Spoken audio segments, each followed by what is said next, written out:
Një tjetër operacion i suksesshëm i policisë së shtetit është finalizuar në kryeqytet. Komisariati i policisë numër 4 në kuadër të masave të shtuar për goditjen e palishmërisë në të gjitha format e saj, zhvilloi dhe çoi deri në fund operacion në koduar dhe holder, duke çuar në pranga një person dhe duke sekuestruar një sasi të konsiderueshme armësh dhe municionesh.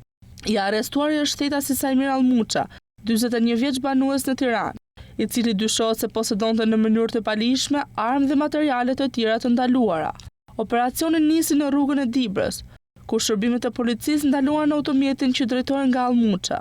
Gjatë kontrollit fizik dhe atij në mjet, efektivi gjetën një armë të ftohtë, një thik që u sekuestrua menjëherë në cilësinë e provës material. Hetimet u thelluan dhe kontrolli vijoi në banesën të arrestuarit, ku policia zbuloi një arsenal të vogël armësh dhe municionesh. U sekuestruan 2 armë zjarri, një pistolet dhe një pushk, një armë sportive, një armë ftohtë, municion luftarak, si dhe disa emblema policie.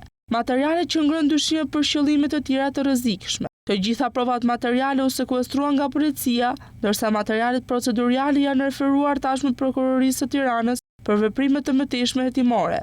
Policia e Tiranës nënvizon vendosmërinë për të vijuar pa ndërprerje luftën kundër armëmbajtjes pa leje dhe çdo aktiviteti të palishëm që cënon sigurinë publike.